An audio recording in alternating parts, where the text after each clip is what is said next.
Welcome, everyone, to the Mount Gretna School of Arts lecture series. This time we're in the Heights Community Building, where we hold our classes with John Goodrich, who's been doing the studio seminar sessions, discussion and theory class on Fridays with the studio seminar students. And that's usually virtual on each Friday, but this is his in-person visit for the summer here right in the middle. We met with that group and saw their work in person today and had a conversation. And then this is a nice chance while he's here for him to give a lecture for everybody. John shows regularly at the Bowery Gallery, where he's been a member for a while, and that's in New York City. The Piermont Flywheel Gallery in Piermont, New York. He's been in many selected group exhibits at the Bowery Gallery and BCK Fine Arts in Montauk, New York, Shirley Freeman Arts Center and the Borough of Manhattan Community College. He's publishes a lot of writings, which is pretty cool too, in addition to his painting output. I hear he's the go-to guy if you want like a really competent, insightful essay on a painter. And I'm always hearing you gotta have John Goodrich come to Mount Gretna School of Art. And I'm always like, well, I already know that.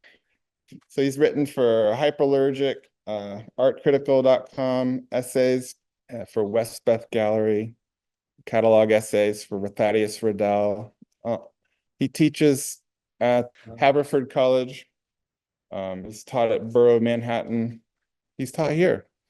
He's got his BFA from the University of California, Santa Barbara. He did study at the New York Studio School in the summer of '76.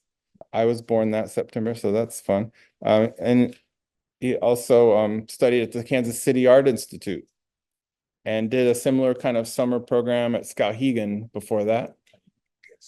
So without any more information on John, I'm going to turn it over to him for his lecture, Against Escapism. Thanks for that very nice introduction. I thought I'd talk first about painting, and it's probably not the most original thing to bring up a quote to start off with, but this is a wonderful quote. It's by Joan Acocella, who you may know as the dance critic for the New Yorker magazine. She passed away last January. But I love what she said. It was in response to something George Ballantyne had said, of course, many years ago. The mother of a prospective dance student approached George Ballantyne asking if her daughter would be suitable for his school, if she'd pass the audition. And he said, "La danse, madame, c'est une question morale," which means, of course, dance is a moral question. And what Joan Acocella said is it's not a silly answer. Which what she said here is, on the dance stage, human beings place themselves before as much as in the old Italian frescoes, souls came before God, without words, without excuses, without much covering of any kind. They are more or less as they were when they came out of their mothers, flesh and energy, now the addition of skill. That composite stands for what they are as moral beings, and what in consequence they tell us the world is. The better the dancer's first arabesque penché, the more he or she will embody the promise of the ancient Greeks that we live in a good world. It describes the commitment to dance, to the basic elements of that medium. And Crispin Beach, again, who you may or may not know, is one of the most important music critics of the 50s and 60s. What he said about Toscanini. That is extraordinary how to operate within an economy that is a form of honesty in relationship to situation and material. And in this way, performance is a moral performance which I find intensely moving. And I have one last quote, I promise. This is Martin Luther, because no obliterate. And he said of Conrad's Heart of Darkness, it is a remarkable instance of details intensely present, provocatively characteristic of the situations in which they happen, prefiguring moment to moment and unavailable moral reality. And all this quotes art is mean something big, exceeding us, and all requiring a real attention to the ingredients of the art. And here we have a wonderful example of an art piece of Chardin. And it's intensely real, but not in just the real the conventional way, but really getting at the essence of that simple object, simple in quotes. So a more wonderful sense of the slenderness of that neck coming up, supporting the blossoming of blossoms above the tree love. And there's 1,000 little cheats in there, the way the background changes on either side of the vase. Pressures of color that give you that sensation, not just of there's flowers in the vase, but the vase has a certain presence, it stretches, supports the flowers. It's being self-generated almost. So he's expertly painted, working in a humble way. What Diderot said about this work such as this is they're just patches of paint. You get up close, but step back, and they become magically these real objects.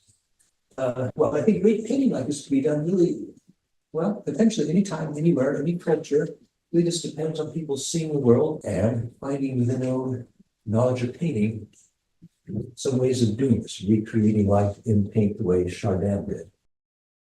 There's a funny fact you may have heard of, that when people go to museums, the average person spends less than 20 seconds in front of a painting. I actually did a study at the Met in New York, and people would spend, I think it was an average of 17 seconds before each painting they looked at, and then they move on. And that kind of haunts me because we think, well, if you're going to read a book, we're prepared to spend 10 hours reading it. If we go to see a concert or movie, spend a couple hours, but 20 seconds for a painting. I think there's some disconnect between expectations and fulfillment. And I think there's a problem, it's very hard to see a painting. There's related fields connected to the painting and visual arts, as illustration, and there's academic art. Does anybody recognize this? It's the splash page when you went to Photoshop. At least it was a few years ago. Every time I started with Photoshop, I was irritated by this. I mean, it's a nice image, but I don't need to see an image of a spherical pink tree. I mean, it's not that exciting to me. Real tree is exciting. Or having that perfectly symmetrical arch of dark clouds on top. There's enough strangeness, wonderfulness in life itself, but I find it a bit tiresome. This is an example of academic art in Jerome, one of the most prominent academic artists, of the French artists of the 19th century. And there's no doubt some of the great skill and taste. And yet I find it the most inert image. It impresses with a degree of craftsmanship, in certain model forms. It doesn't give you that sense of one form building upon another, becoming a whole self-generating image, the way that man does. And so I find it too is a kind of escapism. It's escaping into an exotic world done with a fine skill. So I find both of these to be kind of irritating. I'd much rather look at the Chardin. Now, it's so hard to see a painting, I think. Well, why is it that so many museum goers spend just that 20 seconds? I think it's because it's the nature of our eyesight in painting. If you go to a concert, you don't expect the musical instruments to sound like nature. You don't expect the book to be confused for life, but painting can be made to resemble life quite closely, as in this Jerome. And once artists succeeded in doing that, they kind of went to the other direction. They saw how they could depart from nature. So people seem to want that, seem to measure a painting by how much it clings to reality or not. And I think it's actually a deeper sense of what reality can be, and it's achievable by Chardin, by other painters like Corot, who paint very naturalistically, but also by Matisse, Picasso, Royal Titian, and so forth. A whole lot of painters. Quite a few faces here. So what do these seem real to you? I suppose the artists would say, the artists who produce these would say, oh, mine's real. Certain ones to me look more like what the kind of painting, kind of reality that a painter uniquely achieves. The Picasso, the Rembrandt, the Memling, and I picked the Memling because it was kind of similar to that photo of Adam Driver. This is a photorealist paintings by Gerhard Richter, we have the conic strip, Lichtenstein, and then that's a Courbet, meet Courbet in the last one. And for me, the reality I relate to are the ones that the great painters do. Picasso, Rembrandt, Memling, Courbet. And what actually makes them real? And I think it's hard because, again, when you look at how real or not real things are in a superficial way. Our visual systems are super complicated and are actually designed for us to look at these things. They're not really designed for us to look at paintings. And I think that's part of the reason. But our visual systems, it's our retinas and our eyes and our minds working together to present us with an image of the world. And it's a super complicated thing. About a third of our brains are involved in this, and it happens continuously and unconsciously. Out there are light waves. I call it an elemental tide. But we don't see it in normal life. It amounts to, well, we get about a quadrillion photons that enter each retina each second of every bright day. You probably know there's 140 million photoreceptors in each eye, in each retina. A lot of processing happens in the cells attached right to the retina. In fact, the retina can be considered an outpost of the brain. And so the information gets drastically filtered down, and only about 10 million bits of data goes down the optic nerve each second. And you may know this, but the colors we see are just exist in our minds. You need a mind to have color. Because colors are a matter of perception. It's assigned to different wavelengths. And it's actually done in a very complicated way. We've only 3 different cones. Somehow they combine to make us able to see 5 to 10 million different colors. So we're talking about an extremely complicated system. And one of the most astonishing things about all this is we were actually born as blank slates visually. In other words, you have to learn to see. Yeah, this very complex process we learn step by step as infants. So we learn to recognize, say, a mother's face, perhaps the very first thing, and then maybe the high chair tray, the wall, a floor, a chair. We learn what this is, and even more miraculously, we learn the principles of it. So once we've seen how light reveals to us a high chair tray, we apply that to a door or a chair. We see how lights and darks work to present volumes to us. We learn those volumes exist in space in a certain place. And so we basically build that experience of the physical world around us. That's all learning. It's kind of amazing, though, when you see a baby carried around the room, you're just looking, and basically that baby's educating herself about what this world looks like. And at some point, we no longer see light effects, we see objects. And soon out of those objects, we build whole scenarios. We get kind of the scenario, library of scenarios. And as we get older in life, we apply those scenarios to what we see. So we don't actually rebuild our vision of the world every time we get a new glimpse. We actually apply it to our memories and reconstruct it. And that, for artists, that's not what goes into painting. Painting relies on something more elemental. And I think that elemental tide, that we learn it to change into an efficient state of cognition. We learn to recognize things. And reversing that and seeing things that actually are is so difficult to do. So we can see things elementary, just see patches of color, see how they work together actively, one pushing the other a little bit, nudging each other, building up into longer sequences. Things exist, they exist on the canvas for their own interior force, like. And the stem stretches and becomes a bloom, a mound of strawberries that tips upwards and holds its own weight. There's a ton of little cheats in that too. The shelf in this Chardin disappears in places like that. It was painted by ways now in Texas. I believe it's in Fort Worth, so it was recently bought by the Kimball Museum of Art. So you should have checked it out there. One of the great Chardins. And so it's possible using those basic elemental units of sight to make something new and bigger than an illustration or an academic painting. It's possible to remake life, if you like, with the net language of painting. In a way that's painfully obvious, but it's something it takes a while to experience firsthand, I think, in a great painting. So talking about here, the way you recognize things. Do you see a duck or a rabbit? This was a test from a 19th century magazine. Maybe you've seen it before. But you tend to see one or the other. And if you see a rabbit, it has a cute little nose and ears going back. You see a duck, the nose disappears. It's just an unimportant part of the head.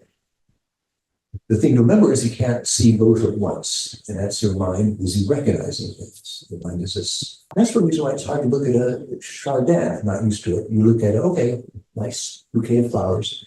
What you hope to do is to see what makes up the Chardin, those patches of color.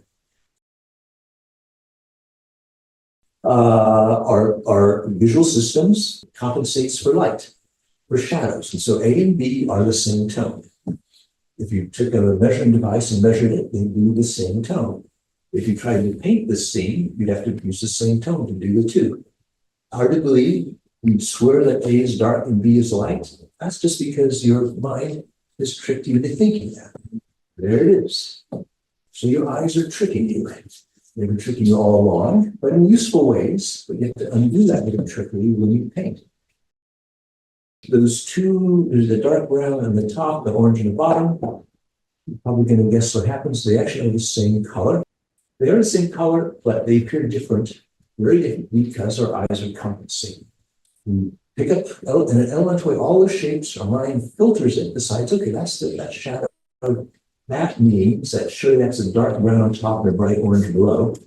But the truth is, they're the same. So again, it's our mind's filtering for us. That is actually a dark blue dress with black stripes on it. But they floated, someone put this on Facebook, I think, and it started a huge motion because half the people looked at it swore it was a white dress with gold trim. Oh, there, like that, if it were properly lit. And the other half swore it was like that. And it turned out that's actually the truth. So it's a matter of, again, our eyes compensating for light and in ways we're not even aware. But it's funny because it almost divided the population in half. Half swore that image was white dress with gold trim, the other half a dark blue dress with black trim. And you could not, one side could not convince the other. So that's the power of our visual systems to trick us, basically. Almost everybody, the first time you try and draw just a simple still life like this, will draw what they know and not what they see. Because they think, okay, that's a still life, a bunch of objects on a tabletop. They're contained by the circumference of the table. So I'll just draw it that way. And of course, it actually gets more like the bottom drawing there. Those objects visually actually extend way above that tabletop. But I swear 98% of people, the first time they draw incorrectly that top image. They're drawing what they know, not what they see. So again, what we think we know is so different from what we're actually seeing, from what our retinas are actually picking up before it gets filtered. There's that final bit of the filter, and it's actually a cultural one. We'll get to that in a second. Egyptian wall painting going back to 1380 BCE. Virtually no overlapping of forms, very awkward way of describing trees around a pool to our modern eyes. But for people at the time, it's quite a remarkably true image, since there's no alternative image. We've never seen a photo, or even a realistic image. Medieval times, of course, I'm leaving out the Pompeian paintings and the classical era of paintings in antiquity. Now, it's a little more what we consider realism. There's some modeling of forms, overlapping forms, almost perspective. There were different notions of how things fit together when you describe a space. And here's important to remember that when we look at anything, these are remarkably small part that we can actually focus on. It's about 5 degrees of our entire field of view. If we held a tennis ball at arm's length, that's about the size of your visual world that you can focus on at any one point. And that's hard to imagine. You haven't thought about it before, but we absorb a movement like this by scanning, by moving our eyes very quickly and taking it in. Kind of like when you read a book, of course, not in that regularity, in which we scan a book back and forth. But we have the illusion of taking in a detailed word at once, solely because we move the eyes and symbol as separate glimpses. It works magically, most magically well. Let me just read a description here of the process. This is written by Bruce McAvoy. He says, most of our complex mental abilities have a strong tendency towards routinized, inattentive performances. Each new room we enter, we hurriedly sketch an awareness of the room by effortless and inattentive glimpses that we then shovel into the incidental surrounding peripheral vision.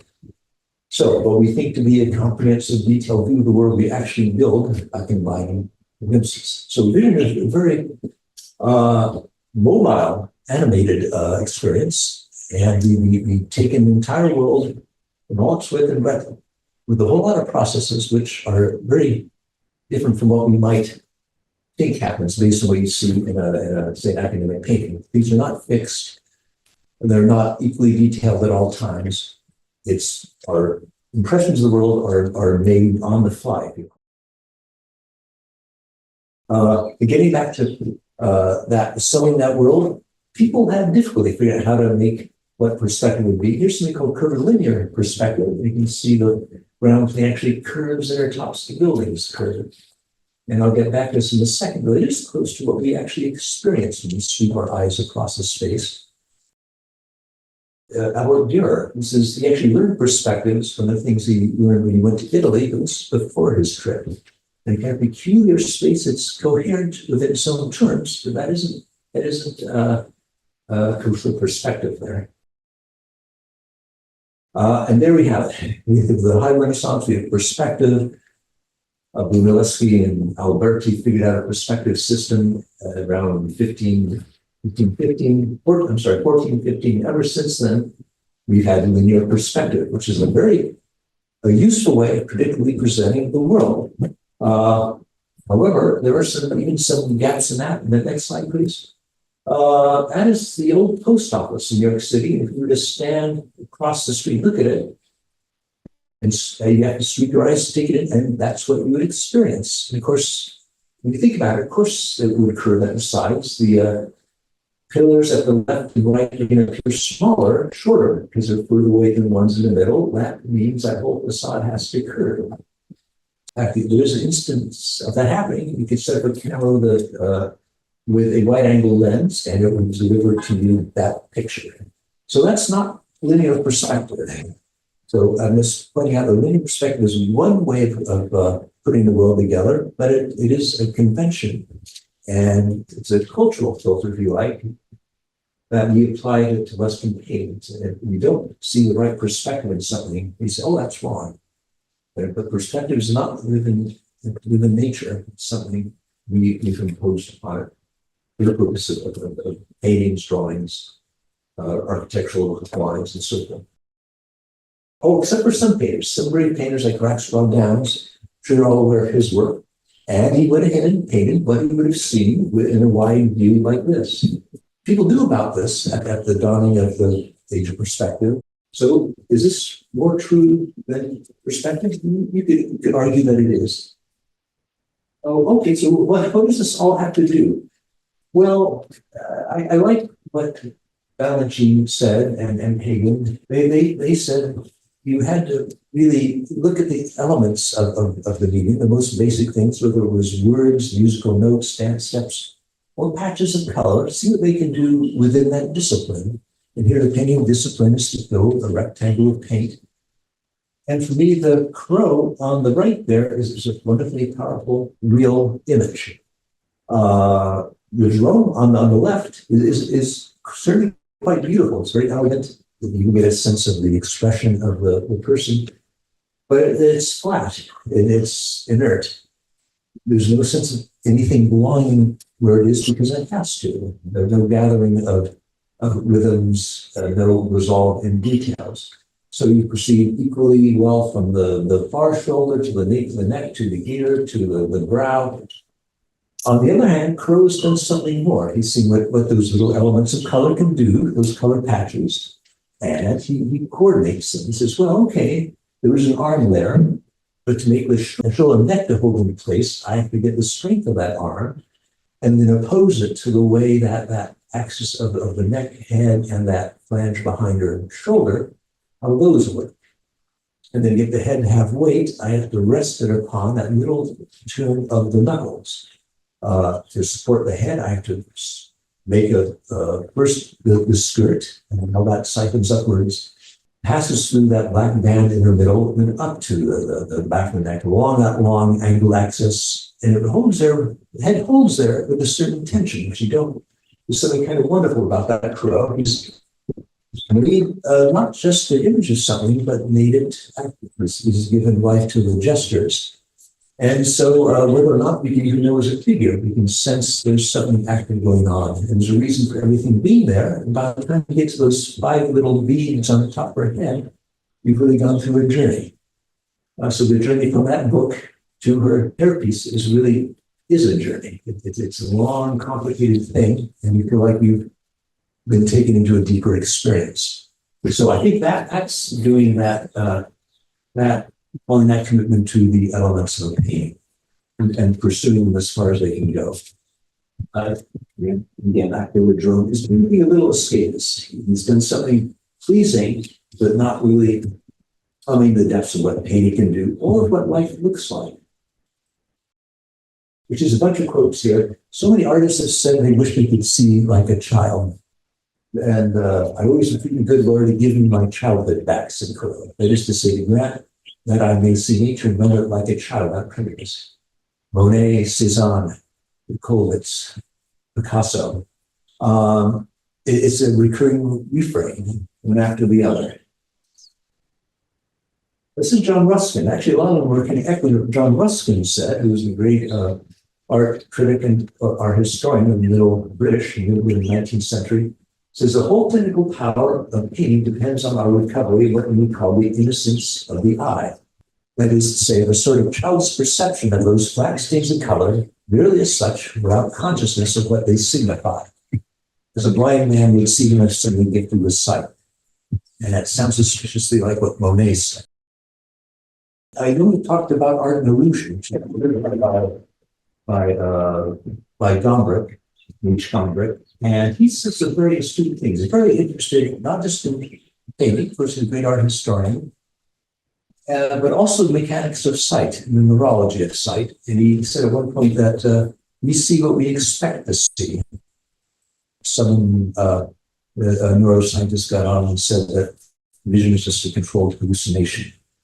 There is this process which scientists are more and more aware of. We actually see what we're prepared to see on the basis of countless prior images. So when we cover a new visual situation, we compare it to what we've already seen. And that makes it possible to take in tons of information quickly. Goodrich also said, though, he said the innocent eye that John Ruskin talks about was a myth. That you had to have references. It was impossible to proceed to a point before references. I think he may have been wrong on that. There's also a case of Kenneth Clark, the art historian. He mentions going to the Prado and standing before Velázquez's Las Meninas. And he said when he got up close to it, suddenly something had happened. It would become patches of color. When he stepped back, it would become, hands, people, a dog, the back of a painting. It would become the depicted things. You move up close, it become patches of painting, and you cannot see both at the same time. So it's a bit like that duck and rabbit thing you're looking at. You can either see patches of paint or the depiction. And I doubt if that's what Velázquez was experiencing in his painting, and then he was looking at painting with bits of energy. This energy can remake life according to the poetry of painting. And I think that is the process of someone who's part of that elemental tide of sensation, who can see life in its fullness and make something that's accessible to all of us who live in the world of cognition, of the recognized. So what is that? What is painting about? What is that elemental tide? How do you get there? What do you do with it? In art school, at least when I was in art school, there was a saying, lines divide a surface, colors fill it. And I think it's always saying that lines directly eye around the surface, colors tell you what to do when you get there. Colors expand the surface. They work against its shape, or they shrink within it. They're elusive or sturdy or insistent or heavy or whatever. Colors change the surface. And so the lines take you somewhere. Colors tell you why you arrived there. And this is maybe the most basic incident of that happening. It's really quite a wonderful painting. The blue could be a sky, and as soon as you see a horizontal, you can't help but think of a landscape with a horizontal. And each interval established by the drawing becomes fleshed out, made more complicated by colors. That little hot yellow squeezed in the bottom, the red wave on one side, drawing successively intervals, colors expand upon them, taken to another dimension that really you only get in painting and in colors. Here's a drawing, it's Mondrian. This is what he did 10 years earlier. And of course, you can see it's all there in a way, not the color, but the pacing of a scene. And of course, it's a landscape, it's a seascape, which is notable for that horizontal lines that you very quickly back into space. In fact, increasingly fast, because at a mile away, you're only moving up an eighth of an inch every time you go an additional mile. As I was saying, today we take for granted this remarkable fact: we live on a flat surface. It expands all around us. We can move across it, and on that surface, there's always other occupants: people, trees, houses. And if you've been born in outer space and lived our whole lives there, you'd be blown away to actually have the chance to experience what we do every day. So imagine there's a chicken, the Korean chicken, chewing on a highway cone and ignoring a glass of iced tea with a straw in it. This is kind of a scribbly drawing, but that could be what it is. In an indefinite space, just a vague space all around it. Now here's a drawing with an impactful space. It's by Alex Katz. It's amazing what he does with near intervals of paper. A row of trees, is climbing up on one side in a dense way, blocking out the sun. Same thing happens at an angle. It's advancing more slowly and jaggedly up on the right. The canyon of air in between. So the eye plunges down to the depth of the road at the far end of that stretching road. And there's even a house tucked in that dense foliage. So when you move from part to part, you experience the painting becomes expansive, contracting. It does something. If you go back a slide, please. It's actually the same drawing sideways. And I just want to show that here, the intervals do nothing. Here, wow, stretching trees, a plunging skyline, distance to a far road. And that's your minds. Your minds are assigning qualities to things. So, as you try and work from infinite particles of your vision, try and make a painting, yes, you're aware of those intervals. You're trying to animate them in ways that bring out a deeper reality. And of course, with your lines, you can do that. Now, that's about Rembrandt's 2.5 by 6 inches. And for me, it gives you the whole world in that. Huge descent into space, departure into space here, a bunch of little parallels here, tiny windmill there, speaks back to it's like a coast or something here. This whole thing kind of inverted here. Get that very sturdy cottage perched on a slight hill there. Those intervals are so powerfully felt. Maybe to get just a couple lines here to give you the front and the fallback to that house there. It's quite remarkable. The house doesn't nearly exist as a volume. It's perched on that little rise there. Or the distance from that, I guess it's a tree in the foreground on the right to the tree dead center top in the middle. So somehow, in that tiny drawing, he's giving you light, space, not just a depiction of space, but a maximized space. It feels to be huge. I keep coming back to a little window and crouching into that sky. So you have scale, weight, everything. So how do you remake life? Well, there's someone who did it in such a seemingly simple way. And another Rembrandt. And isn't nature nice? Sometimes it gives us that crisp horizontal little things, that little row of windmills, houses perched on top. measures out that horizontal so beautifully, a little like Mondrian measures out the width and breadth beautifully done. Maybe a close to the mill, the far of the mill, it's all there again. And a little bit of tonal work there too.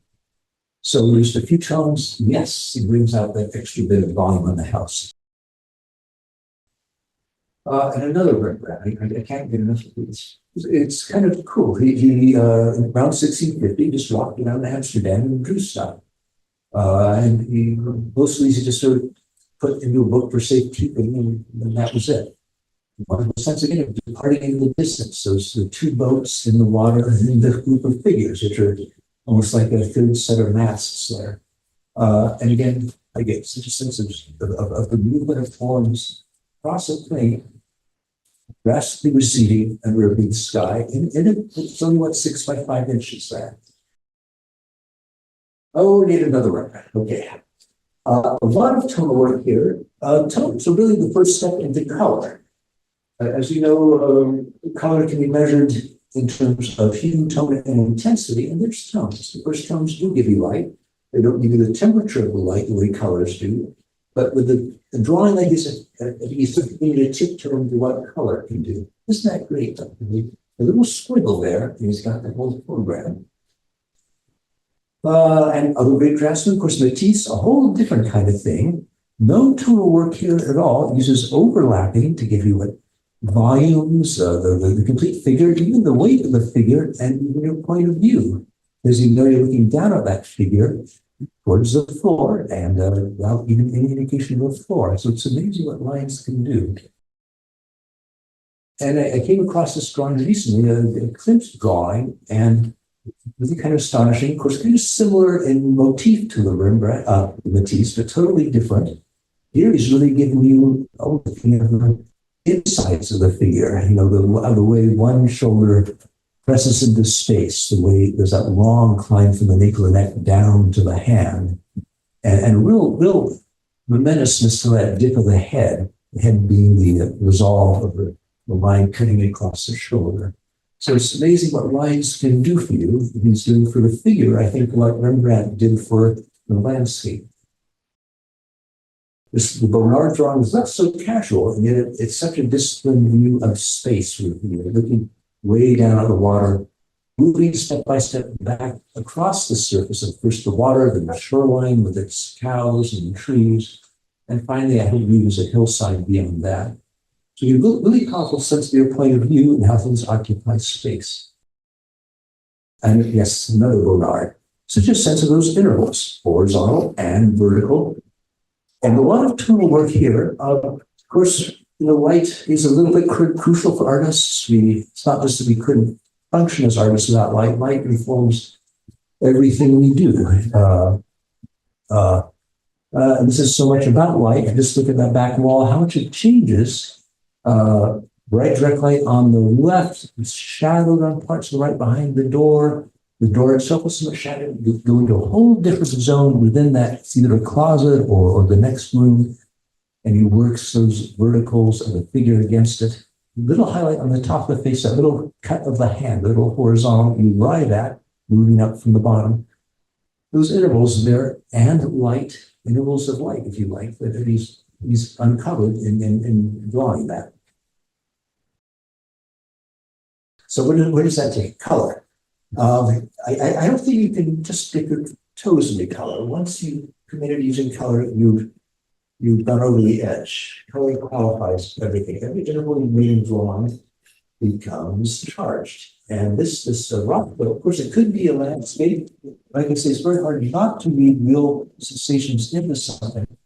So the glowing green could be a field, the light could be the sky, beneath the deep sky, beneath a looming cloud. So you have to read real sensations, height and depth into that. Oh, here it spells it out. This one is representational, but it's that climbing of verticals in Bonnard, a beautiful sense of light. So now we have, one-to-one correspondence with light. The strength of this lies in those pulses of color that do more than just depict. They embody how objects occupy space. A wonderful compression at that distant shoreline. or going back to abstraction. And here, a little more dynamic than Rothko in terms of an arabesque. You know, your eye moves around it, not just stacked. But plenty happening in there. It's something to read a red dresser in the middle with a white base on it or something, but it doesn't really matter. Matisse, we're back to something representative. And here it has that variety of color. The funny thing is color does. Color has a weight, a density, a pressure. The teacher I had who was most eloquently talked about color was Leland Bell. And he'd say, yes, color has that, and he'd hold his hand and rub his fingers and say, it has that quality. There's something intuitive and powerful that works in sequences of color. And here you can see there's a certain red form of the facade on the left. There's a thing of towering wall way up to the top, a spread of pink, more classically, going back in the middle. A whole bunch of yellows, 5 or 6 yellows on the right. But the eye has to go through a bit of work to get to the top of that building in the middle. So you get looming facades, one shadow, one light, that bowl of space sandwiched in between, and the depth to that building that faces it at the back. And there's that little shadow here, a couple objects in shadow, a couple walls in shadow, so nicely anchored that part and relates to the whole formless shadow in front. With a sense of big movements that bring you to tight, condensed movements. One thing leads you to another, not the least inert like that Jerome, for instance. I don't mean to pick on Jerome, but this is true, I think. There was a story behind this Matisse. You may know it. Matisse actually liked to visit Renoir, who's a very elderly man at that point. He showed this to Renoir, and Renoir said, how on earth did you get that black at the top to hold into place? If I tried to paint that, it would pop right out. And Matisse said, the explanation is very simple. It's done by a combination of forces that constitute the picture. And this is my generation's contribution. I think what's happening is he felt those rhythms of colors, those slight differences. The darks are all different in there, from the side of the red bureau to there's the coat hooks there, those darks are different. The lights are all different. And he's found a way that corresponds to our actual vision of a scene with light and space in it. And he gets the right kind of dark, and it goes right within that set of circumstances, with it being up above the point of view, being an object we recognize within a scene we recognize. And so it holds in space actively, not just as passive depiction, but in a positive way. And I think this is something Stanley said years ago. Stanley Roofs, I could swear he said it. It's one of those things I heard him say since, but he said Crow invented a whole new way to describe the light. I think it's true. Well, not your conventional way of describing sunlight. You know, it informs things, but then you fit into a system where things get bluer, fainter in the distance. Above all, make sure it feels like a smoothly flowing space. But here, speaking of light as it strikes them, no matter what. So the brightest objects are in the distance in those contrasting forms. Whole sections are becoming shadow, and of course, there's a lot of organizing there. You can see how powerfully it organizes those vertical towers, and that, I think it's an obelisk in the middle, right here. Works against that dip in the foreground. Everything is considered against everything else in a way. He sets this very strong vertical here, a little echo in here, slightly different color. This one so contained against the edge by that dark there. He's feeling all that. So I think there's plenty, well, it is invention. Now he'd done hundreds of landscapes by the time he did this one. He kind of knew what to look for, how to set up a scene and how to approach it. But everything is done as if it's self-generated. The colors and the forms he came up with dictated where they would be. And he characterizes everything in this powerful way. We get this little horizontal alone in the midst of all that other stuff. And so nicely gives a measure to that pain. And of course, it relates to all those other horizontals. It's realistic, but beyond that, it makes this especially, I think, profoundly real expression of what it means to occupy space under sunlight. He's managed to capture that too. So a painting like this, and hopefully, somebody got to see that wonderful Bonnard show at the Phillips Collection just came down a couple months ago. Last year, I believe it was, there's a wonderful show also at the Aquavella Gallery. In fact, some of the paintings from both shows. And I'd always admired Bonnard, but these just blew me away. And I have to kind of, in my own mind, lift them up to that same small canon of great artists, modernists with Picasso and Matisse. This paint based on what light shows you. Anytime you see shadows, you know he's made some decisions because shadows move. So you pick the ultimate shadow. But it keeps this all in shadow, reflected lights here. That one sliver of light here, again here, round off again shadow sliver of light. It gets a whole figure extending the height of the canvas at the right. You're seeing lights and darks, the descent of light on that scene. And out of those forms is also building that rhythmic series of shapes. And you're seeing both at once, the effects of light and how you can use those shapes to make something bigger than just a passive description. Now, I'm sure the cat did not pose over it the whole time. Look how he gets this funny thing happening there. Her eyes are dragged to the floor. That helps the figure to rise above it. Her eyes at your eye level. It's a powerful description of how objects, again, occupy the world. This complicated scene, this was in the show at the Phillips Gallery too. Two rooms, two different kinds of light. More of a subdued light on the left side, really brightly lit room with higher contrast on the right. And he's looking at all the connections between the two. He's not so much interested in the topography of the scene, like, oh, I better show one room's close, the other room's far away.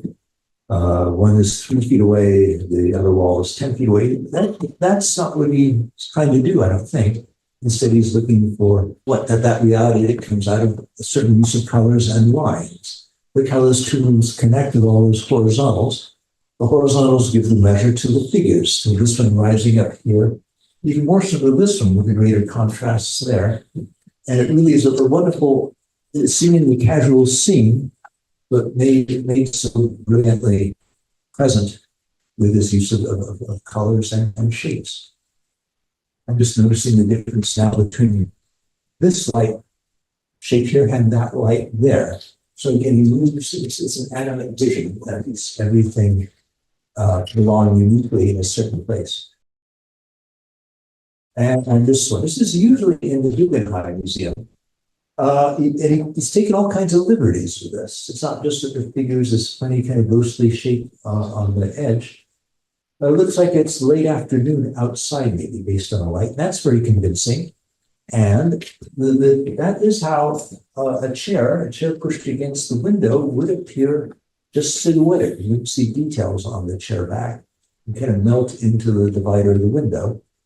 But then this, if it really were a bright day outdoors, I'm sure this would appear darker. There's no way you could light the interior of the room that brightly. So it would appear that bright in front of a sunlit window. So he's cheated. And yet it feels real. Remember, we take in the world piecemeal, bit by bit, we assemble the world.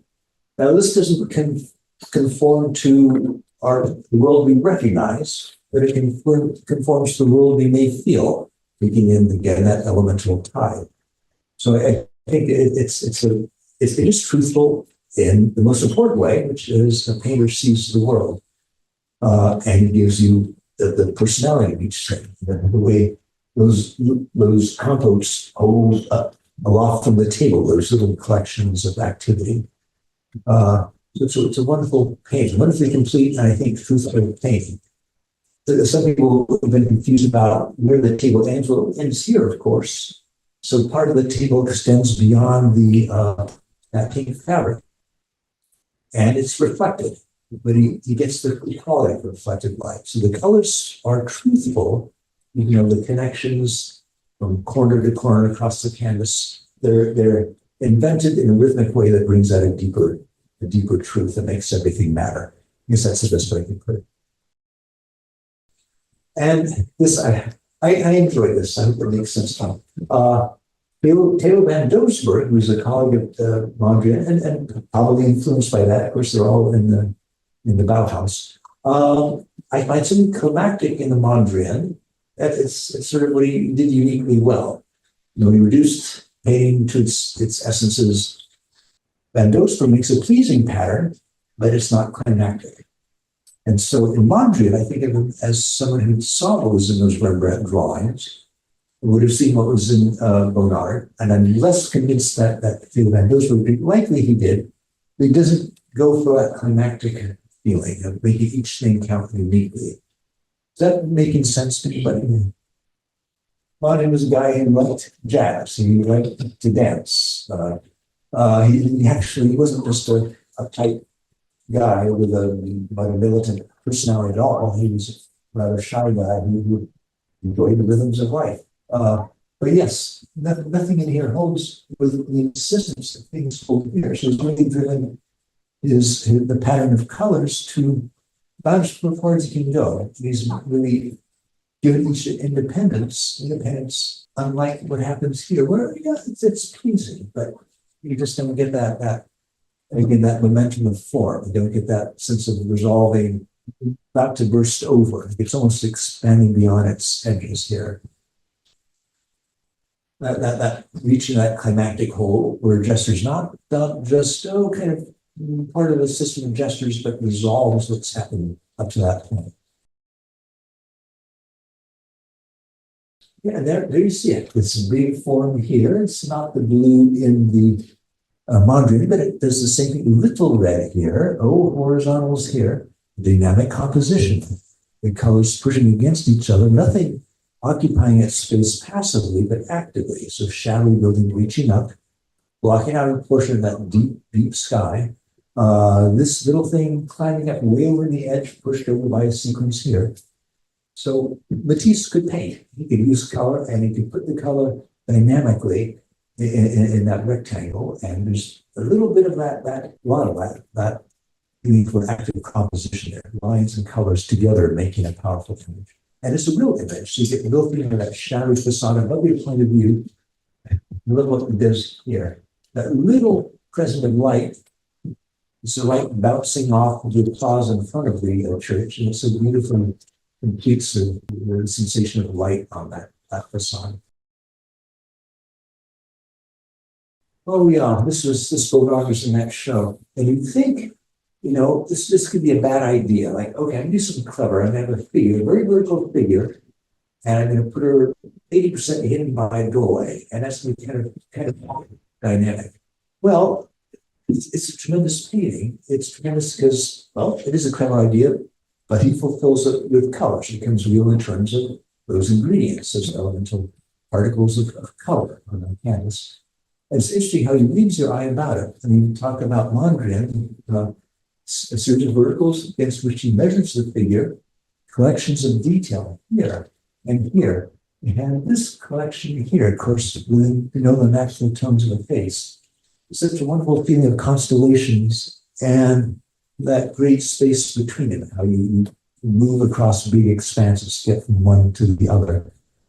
And of course, they do get this wonderful curve of undulates pulling away, going, and then cleaving back to that edge of the doorway. So it isn't simply clever, it's fulfilled that kind of clever gambit they started with, and it feels intensely wonderfully real, I think. Just to show this, who's sort of Marquet, probably most of you have. Yeah, an unrelated painter. He's one of those painters who doesn't have a brand. Matisse, but big geometry, bright colors. Picasso, slashing marks, cubism, all that. Marquet just painted light, but he was a wonderful colorist. Something like this. I just love the way those lights march across this very stable form, facing surrounded by darks. A whole series of colors that lead you back to that distant red in the background. So colors that give you light, and at the same time tell you the weight of objects and why they matter within composition. They have a certain presence. Some nice little these bullet holes weight down the convergence of angles at the bottom. And this little play here mast extending up a little horizontal at the very top. So this is great to see. And this could be a whole painting in itself. Here, the way those earth colors emerge behind these sails, lit and shadowed, all but then it works out the whole surrounding thing, tells you how you get there. So it has that sense of life being big and vibrant, I think, and expressing it in a way unique to painting. No other art form can do that the way painting can, I think. Another marquee, whole different palette, and yet that feeling of things occupying this a space illuminated by a certain kind of light. I love these chunky vertical forms, this and this and this, and even that very dark figure, how they all occupy a space. Again, they're like the distant stars in the constellation. He really measures out the space so powerfully. It makes it look so simple too. Okay, actually, getting to the end here. We went to the Uffizi. This was about 10 years ago, and there's this great painting in one room, and in the next room was this painting. These are both famous paintings. I'm sure you're familiar with both. And it struck me, this is a person expert at cognition. And here's someone who's in touch, again, with that tide, that elemental tide. Wonderful sense of gestures unfolding as gatherings of color. And when he rises to the details, the hand touching the flowers, that little dog, the feet, the real sense of having resolved the big movement in space. It's a whole figure within that big sequence of shapes, almost wandering like a background there.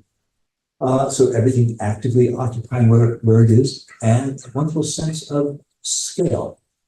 Sweeping forms becoming those little details. If we go forward again, this is all started with color. So every one of those movements is spelled out with color, the way Mondrian does, but a million times more complexly. And this painting does not use color. And for me, this seems more like an illustration. So why would we give a big sweeping curve here? Well, I guess, that's what we did. That's what art was. In Titian, the sweep is to give you the weight of the figure and its resolve in detail. And here, the sweep is to look like a painting, I think. I think it was another trip we went to Paris. This was at the Musée d'Orsay. First, it's that great Courbet atelier. This was hanging opposite, and these are vast paintings. That's 25 feet across. And this painting was brightly lit, and it actually cast reflections on the Courbet opposite, which was a real shame because hard to see. And there's a lot of activity happening here, and yet, like Parmigianino, it doesn't have the sense of color that have the image driven by color. And here, of course, this was derided in its time by many people because the figures are a little stiff.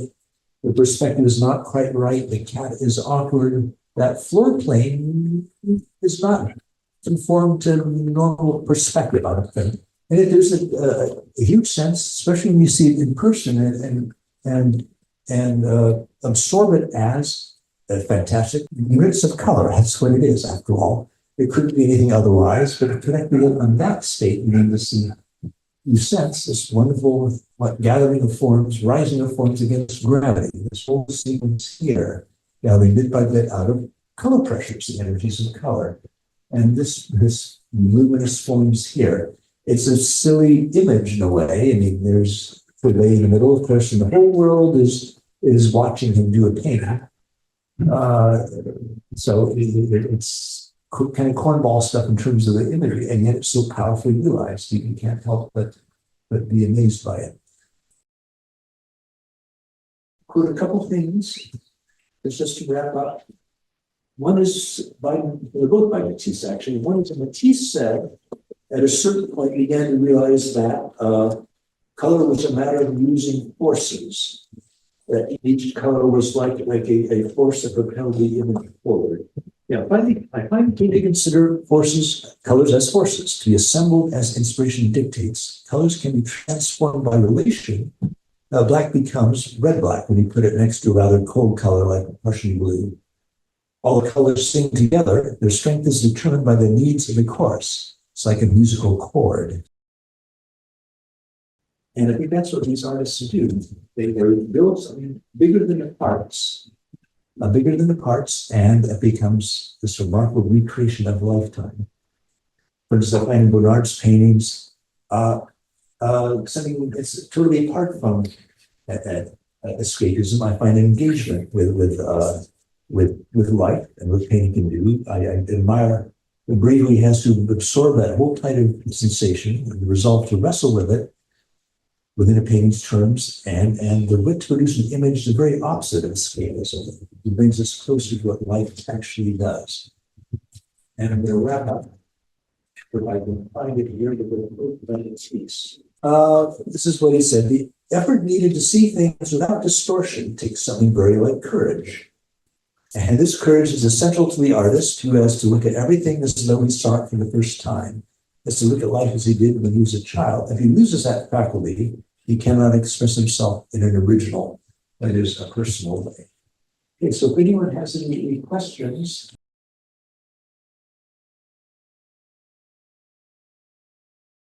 Thank you, John, for being here. Oh, And I know generalities are tough, but in general, for the average adult, like that cat's drawing, you talk about how the pressure, the sense of pressure and this. Wouldn't most people, or what percentage of people would recognize, oh yeah, I sense that pressure? Or do you think that there's an element of education that is required in general, the Corot sense of light, versus why your least favorite painting of the warrior, I think, why that is not maybe the most successful painting? And what role does an art appreciation or visual literacy class play in any of that? Well, I can think of a few things. One, how important it is to see paintings in person. You really won't get much of an idea of how powerful the color is in a Rembrandt, a Titian, a Matisse, unless you've seen it in person.